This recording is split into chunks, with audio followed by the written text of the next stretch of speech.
La peur, ce mot si court qui gouverne tant de vies, cette émotion primitive qui peut nous paralyser ou nous propulser vers les sommets. Aujourd'hui, nous plongeons dans un ouvrage fascinant, la 50e loi, née de la rencontre improbable entre 50 Cent et Robert Greene, une alliance surprenante qui nous offre une perspective unique sur le courage et le succès. Première révélation, et elle est troublante. Notre plus grande peur n'est pas celle que nous pensons. Ce n'est pas l'échec, ce n'est pas le rejet, c'est la peur d'être authentiquement nous-mêmes. Réfléchissez un instant. Combien de fois vous êtes-vous censuré? Combien de rêves avez-vous mis de côté par peur du jugement des autres? Cette autocensure est une prison invisible dont nous seuls détenons la clé. Prenons l'exemple de 50 Cent. Grandissant dans le Queens Sud, il a transformé chaque danger en opportunité. Là où d'autres voyaient des obstacles, lui percevaient des tremplins vers le succès. Ce n'était pas de l'insouciance, mais une vision lucide de la réalité. Cette lucidité, c'est ce que le livre appelle l'œil du hustler, cette capacité à voir le monde tel qu'il est, sans filtre, sans illusion. Comme Abraham Lincoln face à la guerre civile, qui n'a pas prétendu que ce serait facile, mais qui a vu la vérité en face pour mieux la confronter.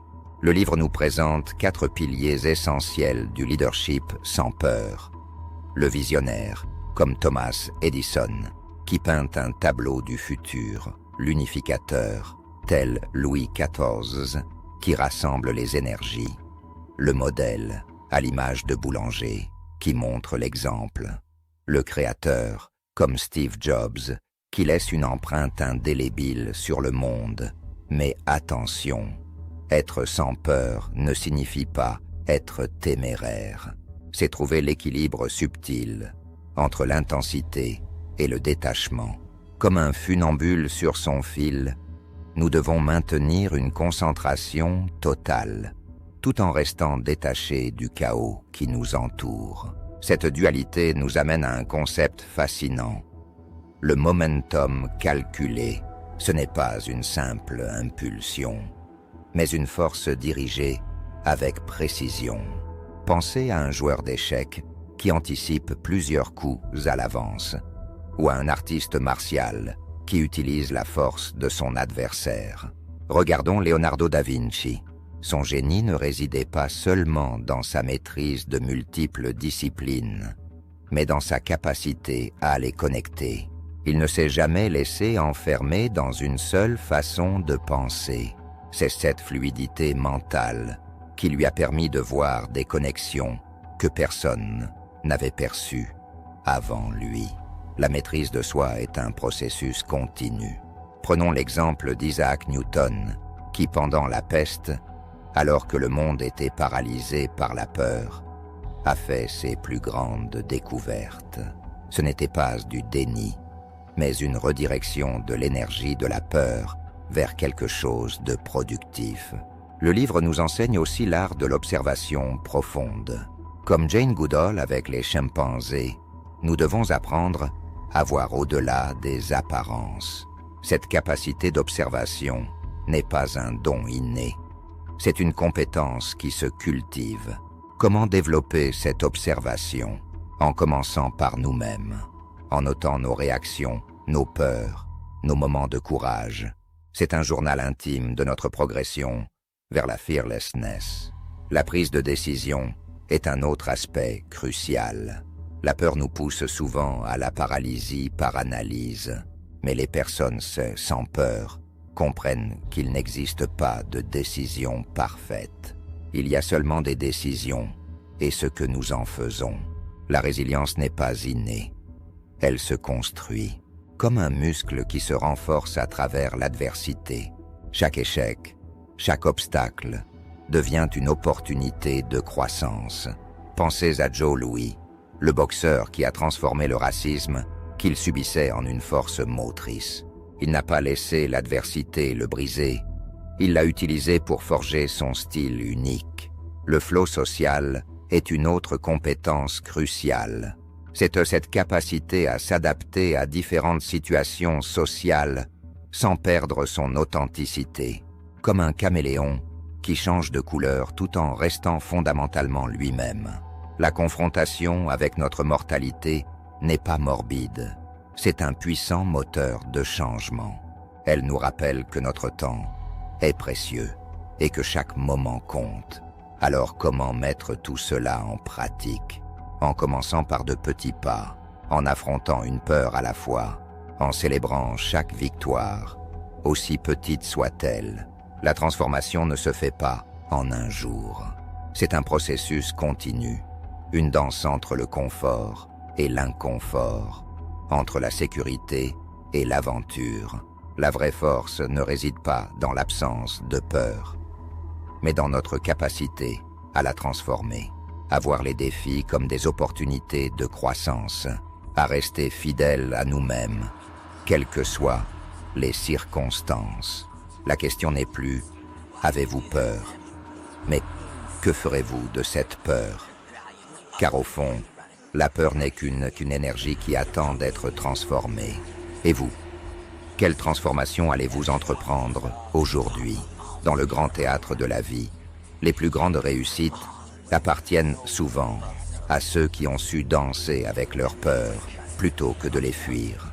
À vous maintenant d'entrer dans cette danse. Parlons maintenant d'un aspect fondamental que le livre explore en profondeur, la maîtrise de soi. Ce n'est pas un concept abstrait, c'est un art qui se cultive jour après jour. Prenez les grands maîtres de l'histoire, que ce soit Thurgood Marshall dans sa lutte pour la justice raciale, ou Jack Johnson dans sa quête du titre mondial de boxe. Leur secret, une discipline implacable, une détermination sans faille, et surtout, une capacité à embrasser le processus d'apprentissage dans son intégralité. La patience n'est pas passive, c'est une force active, une arme stratégique, comme l'eau qui, goutte après goutte, finit par percer la roche la plus dure. Cette patience stratégique, c'est ce qui permet de transformer les obstacles en opportunités. Regardons comment 50 Cent a géré sa rivalité avec Ja Rule. Ce n'était pas simplement un conflit, c'était une opportunité de démontrer sa force, de réaffirmer son authenticité. Il a transformé ce qui aurait pu être une simple querelle en un moment définitoire de sa carrière. L'industrie musicale changeait. Au lieu de résister, il a embrassé le changement. Le streaming arrivait, il y a vu une opportunité plutôt qu'une menace. C'est ça, la vraie fearlessness. Voir le changement comme un allié plutôt qu'un ennemi. L'authenticité dont nous parlons n'est pas une simple question d'être soi-même. C'est comprendre que notre vraie nature est notre plus grande force. Comme Eleanor Roosevelt qui, plutôt que de rester dans l'ombre de son mari, a créé sa propre lumière. La capacité à connecter profondément avec les autres est un autre aspect crucial de la fearlessness. Ce n'est pas simplement une question de networking ou de relations publiques. C'est comprendre l'âme humaine dans toute sa complexité. Comme Jane Goodall avec ses chimpanzés, nous devons développer une capacité d'observation aiguë. Observer non seulement les paroles, mais les silences. Non seulement les actions, mais les motivations derrière ces actions. La résilience mentale se construit comme un muscle. Chaque défi est une opportunité de renforcement. Chaque obstacle, une chance de grandir. C'est ce que le livre appelle le pouvoir de l'adversité transformée. Le leadership dont nous parlons n'est pas une position, c'est une disposition. Comme John Ford sur ses plateaux de tournage, c'est être dans les tranchées avec son équipe. C'est montrer la voie, non par les paroles, mais par l'action.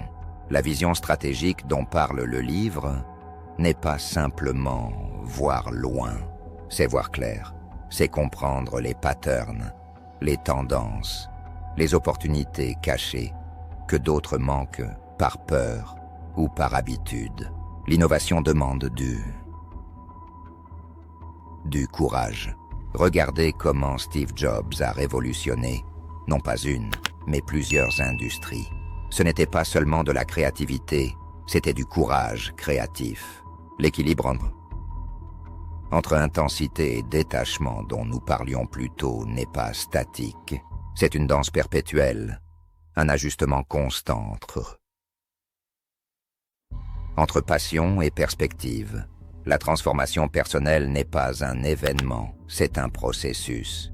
Comme un sculpteur qui patiemment révèle la forme cachée dans le marbre. Chaque coup de ciseau compte, même ceux qui semblent insignifiants. L'héritage que nous laissons n'est pas dans ce que nous accumulons, mais dans ce que nous osons, dans les vies que nous touchons, dans les barrières que nous brisons, dans les chemins que nous ouvrons pour ceux qui suivront. La fearlessness dont nous parlons n'est pas l'absence de peur, c'est la transformation de la peur en carburant pour notre croissance. C'est comprendre que nos plus grandes peurs cachent souvent nos plus grandes opportunités. Alors que vous terminez cette exploration de la 50e loi, posez-vous cette question. Quelle peur allez-vous transformer aujourd'hui? Quel obstacle allez-vous transmuter en opportunité? Car au fond, votre plus grande peur n'est peut-être pas l'échec, mais la réalisation de votre plein potentiel. Dans cette grande symphonie de la vie, vos peurs ne sont que des notes qui attendent d'être transformées en musique. À vous de composer votre mélodie du courage.